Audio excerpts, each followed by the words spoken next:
I'm Jacob Alexander, and for the last 10 years, I've traveled around working as a biologist and science communicator. In college, I fell in love with bikes, bike adventures, and all the amazing places they take us. My mission is simple: ride as many places as I can, meet the scientists that protect them, and share their stories to help protect the places we ride.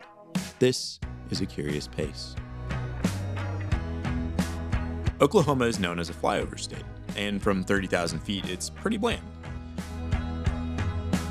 But as an adventure cyclist and biologist, I'm interested in what's going on up close and on the ground. So on this trip to Oklahoma, I'm starting with the expert who wrote the book on biodiversity in this area.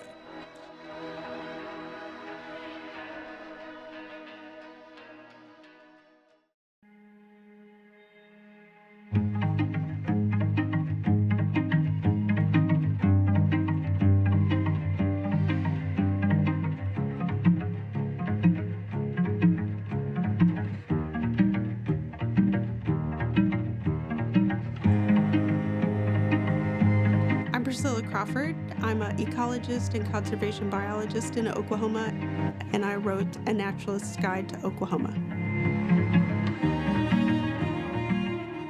So a lot of people think Oklahoma is kind of flat and boring, but Oklahoma is really biodiverse across the state, and it's because of a few different things.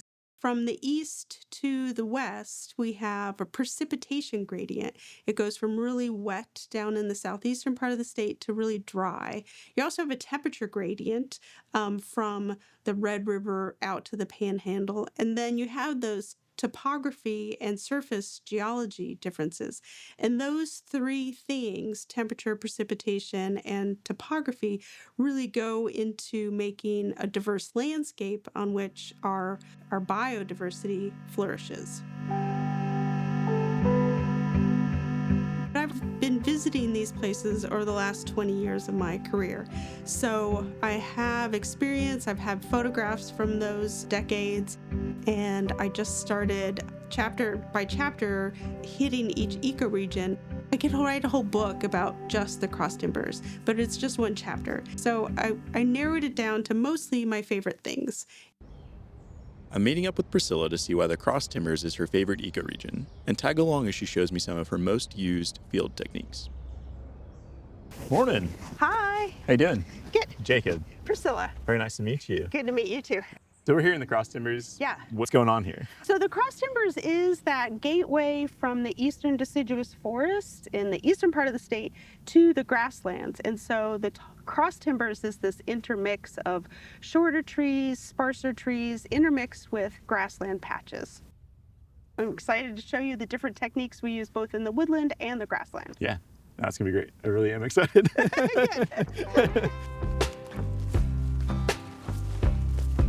The majority of fieldwork that Priscilla does as an ecologist is to establish a baseline for the biodiversity in Oklahoma. She does this in many ways, like collecting data from vegetation sampling, monitoring pollinators, and surveying many of the landscapes that Oklahoma has to offer. All of that data gets used to monitor how things change over time and help inform conservation and land management practices.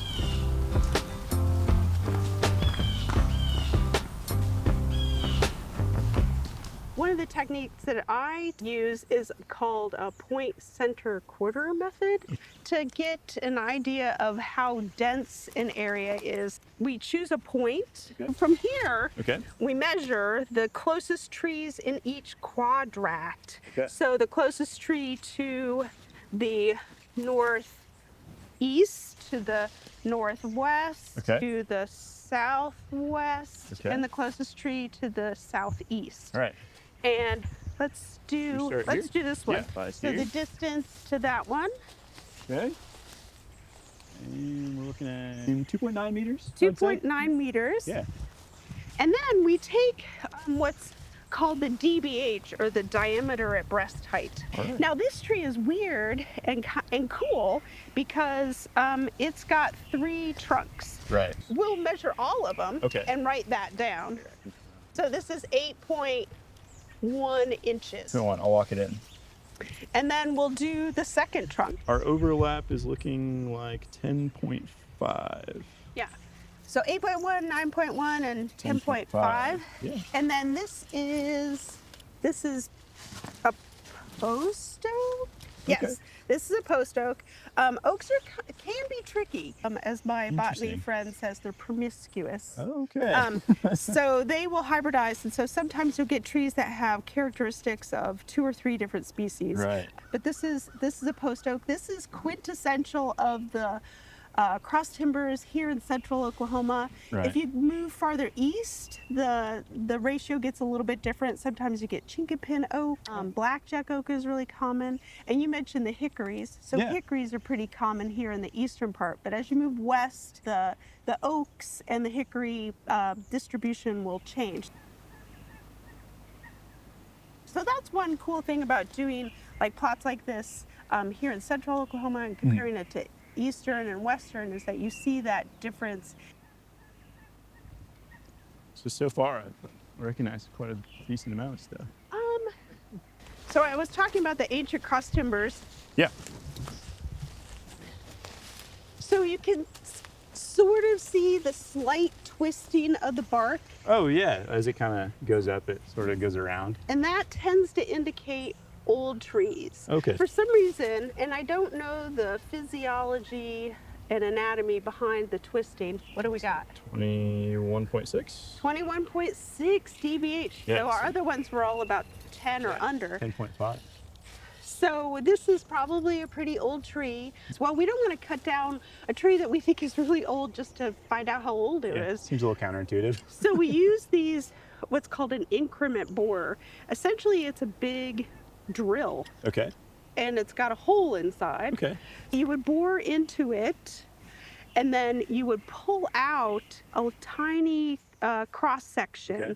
of the tree. Each of these little pencil marks is 10-year increments. Yeah, okay. I can start to see the rings in there.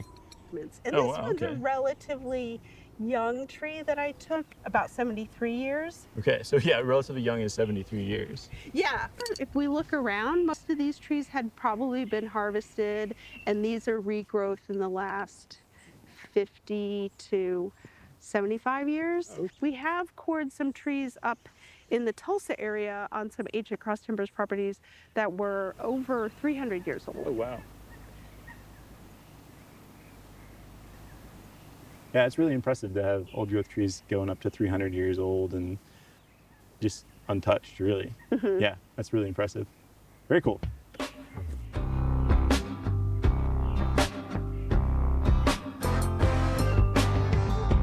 Getting to hang out with Priscilla in this ancient forest has been truly inspiring. But the journey continues, and it's time to head down the road to meet our next scientist, one who's determined to save wild spaces.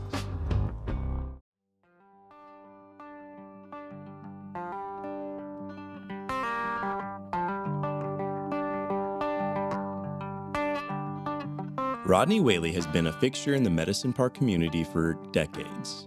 With a population of only around 400 people, this small mountain town has become the unofficial gateway to the Wichita Mountains National Wildlife Refuge. Not only does Rodney operate the water infrastructure for the city, but with a little convincing, he can be found playing music up on stage at the local watering hole. He's a man of many talents and the perfect tour guide to the Wichitas. Today we're jumping in the Bronco to track down some elk and bison and find out how this grassland ecosystem stays in balance.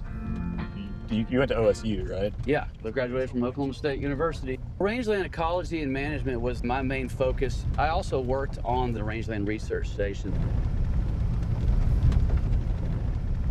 So if we're lucky, we can stop here, just top that hill. They might still be laying down.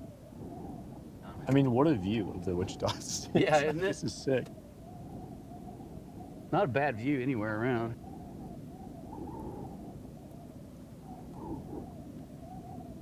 Yep, there he is. Man.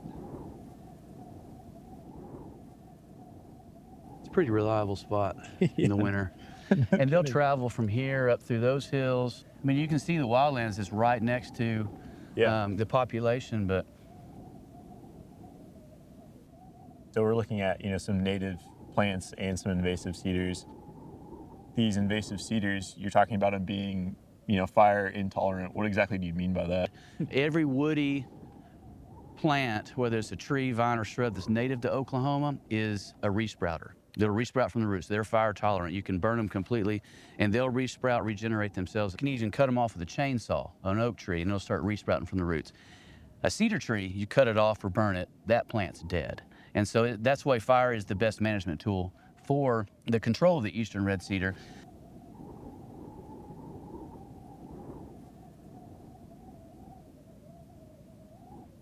So you see the rocky hillsides. You know, fire frequency is not going to reach up there, and so you'll get some cedars that may be, 100 years old or long, big, old, gnarly ones, just because fire can't get to them. Yeah. The last statistic that I heard is that the canopy cover of the eastern red cedar is taking 640 acres a day from Oklahoma. So that's an entire mile section. Yeah. So each tree, inch by inch with every single, one of them, and there's billions of them.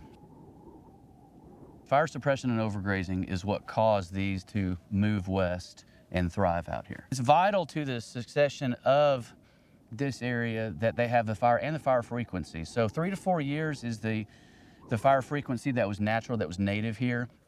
That's what keeps the woody species from taking completely over, and these grasslands can thrive.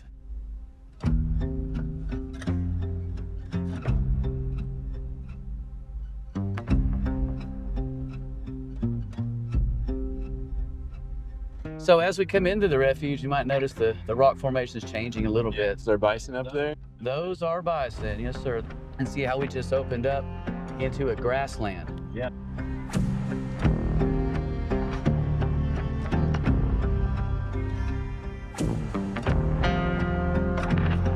It's kind of crazy that we went from that rocky topography to just grassland, and that's instantly when we saw these bison. Yeah, it's funny coming up from nothing but solid rock and then the kind of barren soil, you get to this little, you can tell from the profile, not much topsoil at all, how these grasses are adapted to live in that, and they thrive in it. And their root system goes down into the subsoil, and 70% of their biomass and the heart of the plant is actually underground. Yeah. And so what you're seeing on top, right here is January. This is all last year's growth that got cured from the sun and the wind. It still's got lots of nutrition in it, plenty to carry these animals through the winter. And then if it was burned off, carbon release and the nutrients goes right back in the soil to regenerate for this spring. You can imagine how quick a fire would sweep across here and just burn this dormant stuff off. You're not losing it because there's plenty other places. The animals know where to go. The tall grass prairie, mixed grass prairie, the big four dominants throughout is like what you have in your hand, the big blue stem, plenty of Indian grass, switchgrass, and little blue stem around here. And that's the most nutritious plants they're going to get. Brings them right out of winter. When our bison friends like to go eat. And they showed us, this is where we like it, guys. This is where we want to be today. They help regulate it because they are grazing. So with fire and grazing and other disturbances is what keeps it a grassland. If you took all that stuff out, eventually the woody species would take over and then create other situations where you would have more intense wildfires and even sterilization of the soil because of the heat intensity. So they're very important in keeping this ecosystem in check, very much so.